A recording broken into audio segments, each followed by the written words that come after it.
Una opción para mantenerse informado. Con Gisela Bayona.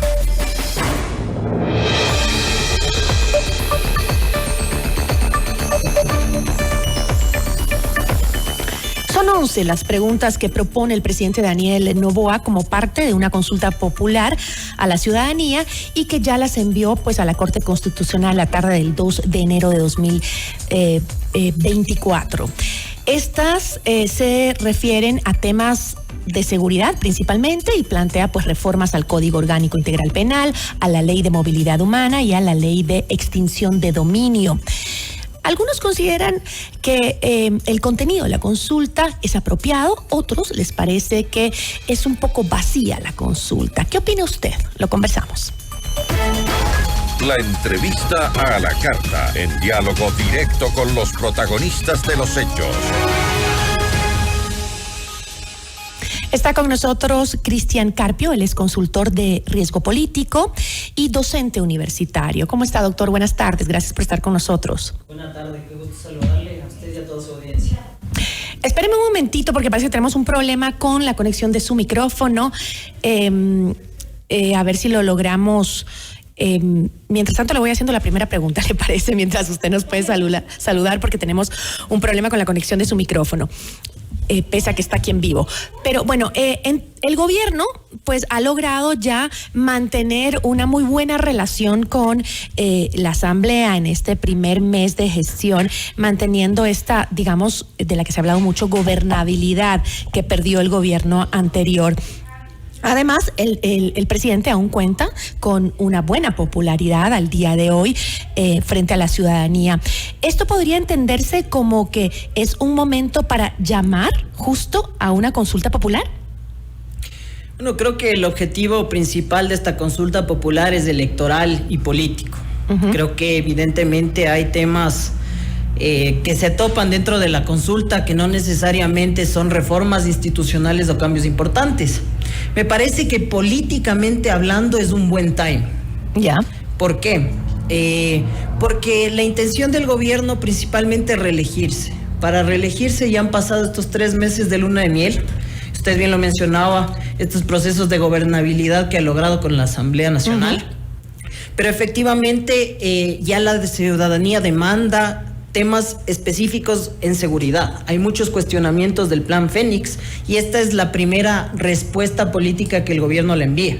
Y esto va a coincidir probablemente con temas que el gobierno ha anunciado, como la construcción de nuevos centros de detención, también con respecto a la renovación de armamento. Y eso puede darle visibilidad de que está haciendo algo. Un poco esto sería como una estrategia para generar una mejor percepción de que se están haciendo las cosas que la ciudadanía quiere que se hagan, ¿no? Y un poco también mirando hacia la posibilidad de que en el 2025 se pueda reelegir. ¿Esa es la intención? Mi impresión es que por ahí va. Necesita comenzar a allanar su camino hacia la reelección. Para eso necesita trabajar en 2 temas. Gobernabilidad, que en algo lo ha conseguido, y yo creo que los temas de seguridad no se van a solucionar de la noche a la mañana, pero sí evidentemente temas de percepción ciudadana, que la ciudadanía sienta que en algo se está trabajando. Y creo que eso es justamente porque también estas preguntas son bastante superfluas y no llegan a generar una remesón. Excepción del tema de casinos, que sí salta la duda, ¿no? Ese ya le voy a hablar, ya vamos a hablar más adelante, pero sobre el tema de las preguntas, porque usted me mencionó que las había ya leído a fondo a las preguntas y las había analizado. ¿Cree usted que la Corte encuentre objeciones, observaciones a cada una de las preguntas? Bueno, creo que ese es el principal y primer desafío que tiene el gobierno. Que la Corte Constitucional efectivamente dé paso. Estaba leyendo los anexos de las preguntas, muchos de ellos son anexos bastante amplios, no se llegan a profundizar en los temas. No puedo darle un criterio jurídico, pero sí evidentemente creo que la Corte probablemente pueda pedirle al Ejecutivo que haga ajustes sobre las preguntas. No sería nada nuevo, ¿no? Recordemos que en anteriores ocasiones la Corte ya ha hecho este ejercicio cuando se han intentado posicionar consultas populares. Ahora, las preguntas en lo superficial, digamos, lo que podemos leer la mayoría de los ecuatorianos o entenderlas, no tienen mayores cambios institucionales. Ahora, ¿no podía haberse hecho esto con cambios vía decreto simplemente? Algunos creen que sí. Sí, totalmente. Creo que podrían hacerse reformas legales, por ejemplo, al Código Integral Penal, pero le hubiera restado la capacidad del gobierno de decir estoy haciendo algo activamente por los temas de seguridad. Creo que el gobierno es su primera carta al querer mencionar que está trabajando sobre los temas de seguridad. Sobre todo después de finalizar un año tan violento como el 2023, cuando ya comienzan a criticar el Plan Fénix, cuando no se conoce sobre el mismo, creo que el gobierno puede comenzar a decir si estamos trabajando en algo y puede coincidir con herramientas, como les dije, políticas y situacionales que le ayuden a ganar esa elección. Teniendo eso, va a tener oxígeno político para encaminarse a una potencial reelección o al menos allanar su candidatura hacia una reelección. Bueno, pero también hay que pensar que ese concepto también es un poco drástico, porque si bien un año es muy poco, el 2025 vienen elecciones y si es corto, aunque mucha gente dice no, un año no es corto, pero en política sí lo es, ¿verdad? Pero pueden pasar muchas cosas, lo vimos en las elecciones pasadas, ¿no? Como en cuestión de días, un debate cambió todo, la muerte de uno de los candidatos cambió todo, pateó el tablero y se dio la vuelta a todo, ¿no? Entonces, sí, en días se puede cambiar la percepción de la ciudadanía o la inclinación hacia uno u otro personaje. Yo creo que, como lo había mencionado, el primer obstáculo es superar los filtros de la Corte, pero de ahí vienen obstáculos políticos hacia avanzar. El primero es, por ejemplo, definir los voceros de la consulta. Eso va a ser clave. Aterrizar los mensajes a la ciudadanía y después de eso sostener los mensajes con otras acciones de seguridad para lograr... Como la construcción de las cárceles que usted decía. Como construcción de la cárcel, la renovación del armamento chatarra que han mencionado. Por ejemplo, si es que se ve que existe o visibilidad de los temas de seguridad, al menos en algo pueden lograr mejorar esa percepción. De ahí hacia adelante, evidentemente, el gobierno tendrá que superar varios obstáculos. La caja fiscal está en una situación muy deplorable, pero si es que tiene un buen trabajo en la percepción de seguridad, inclusive es más fácil, no creo que en el corto plazo, pero sí a mediano plazo, hacer reformas económicas o tener mayor garantía para poder impulsar las mismas. Ahora, las preguntas en su gran mayoría son de este tema, del tema que hemos conversado, el tema de la seguridad. Pero existe una pregunta que es la número 11, que aparentemente no tendría nada que ver con el tema anterior. Y yo le pregunto si no le parece a usted un poco contradictorio a lo propuesto en los temas de seguridad, porque esta pregunta, la número 11, pretende permitir nuevamente el funcionamiento de casinos, salas de juego, casas de apuestas o negocios dedicados a los juegos de azar, cuando sabemos que alrededor del mundo estos lugares son utilizados por el narcotráfico para el lavado de dinero, ¿no? Entonces como que llama la atención. A ver, yo creo que evidentemente hay una contradicción. Este mercado de negocio puede prestarse justamente para lavado de activos y demás, pero hay que también tomar en cuenta que ya muchas actividades ilícitas se están blanqueando dentro del mercado formal y que no se ha hecho nada para formalizar estas actividades. Inclusive las apuestas, por ejemplo, las apuestas deportivas y otros elementos más no se han topado. Creo que uno de los ofrecimientos de campaña del gobierno siempre fue generación de empleo. Creo que el mensaje... ¿Esta es una importante fuente de generación de empleo? Creo que el gobierno quiere posicionar esta pregunta bajo el esquema de generar empleo. Pero bueno, hay una realidad, perdón que le interrumpa, y es Perú, ¿no? En Lima, en todos lados hay casinos, en donde hay restaurantes dentro del casino, y eso ha generado muchísima generación de empleo. Empleo directo e indirecto. El gobierno hablaba de más de 200,000 empleos dentro de la consulta. Me parece que esos son los empleos directos e indirectos, midiéndolo proporcionalmente.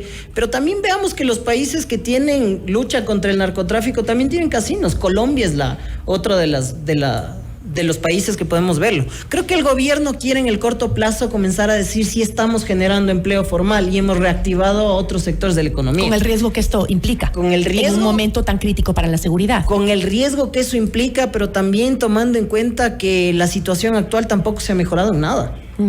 O sea, yo creo que el mensaje político del gobierno va enfocado en eso, en estoy generando algo, pero creo que esa es la pregunta más difícil de poder debatirla ante la opinión pública, que es la que más resistencia va a generar en la ciudadanía y en muchos sectores políticos ya lo está haciendo.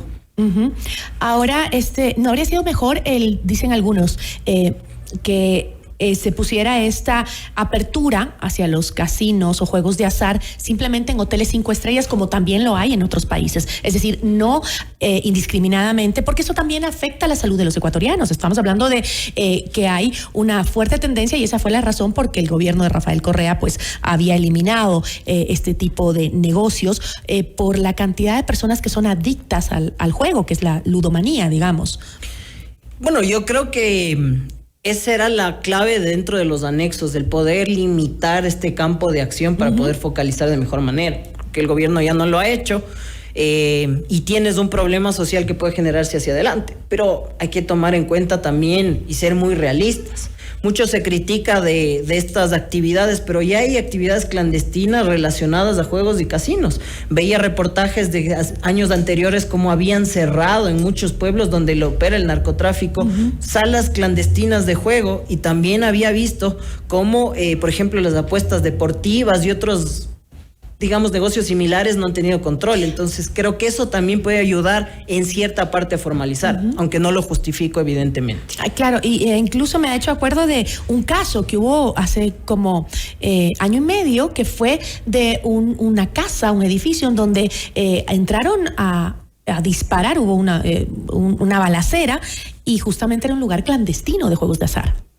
Sí, evidentemente, o sea, tampoco hay que quitarse de la realidad. Salas de juego clandestinas hay, y evidentemente en lugares inclusive donde operan círculos del narcotráfico. El tema es también cómo, si es que el gobierno tiene la gran acción de formalizar realmente este sector o no.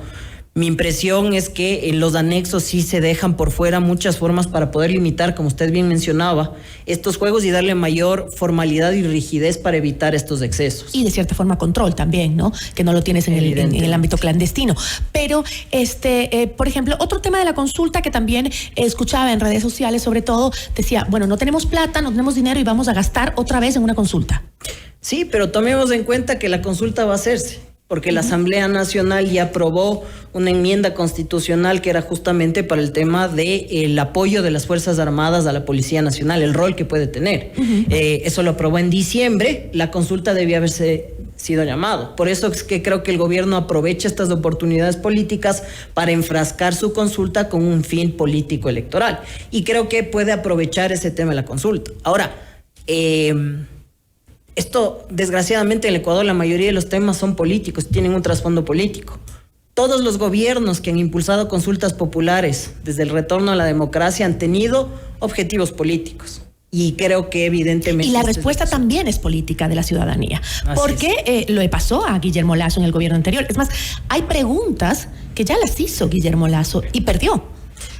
Bueno, yo creo que Noboa quiso diferenciarse en algo. Mi impresión es que hubiera sido muy importante, por ejemplo, volver a tratar el tema de la extradición.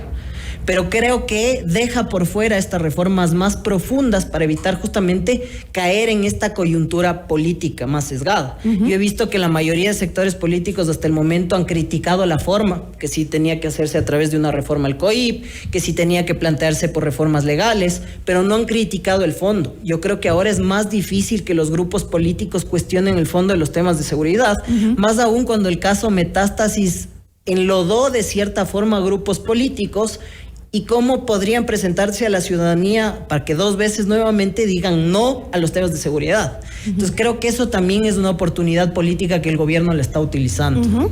Es el momento, definitivamente. Tal vez después no lo sea. Pienso que ahora tiene más probabilidades, pero en política, como usted bien lo dijo, es hasta el último minuto. Esperemos que aprendan de los errores de su antecesor y evidentemente trabajen en la coyuntura política. Bueno, y en todo caso nos quedamos con las palabras del presidente hace pocos minutos, que dijo en cadena nacional que los ecuatorianos lo consultemos, lo conversemos en familia, lo analicemos. Es el momento también de hacer patria, informándonos con lo que se nos está proponiendo. Hay que debatir, consensuar, hay que trabajar a la interna, socializar, pero repito, primero esperemos a ver qué dice la Corte Constitucional. Creo que ese es el primer gran obstáculo político, jurídico que tiene el gobierno. Le agradezco muchísimo, doctor. Muy amable. Muchas gracias, a las órdenes. Nos acompañó Cristian Carpio, consultor de riesgo político y docente universitario. Notimundo a la carta. Información oportuna al instante mientras realiza sus actividades al mediodía.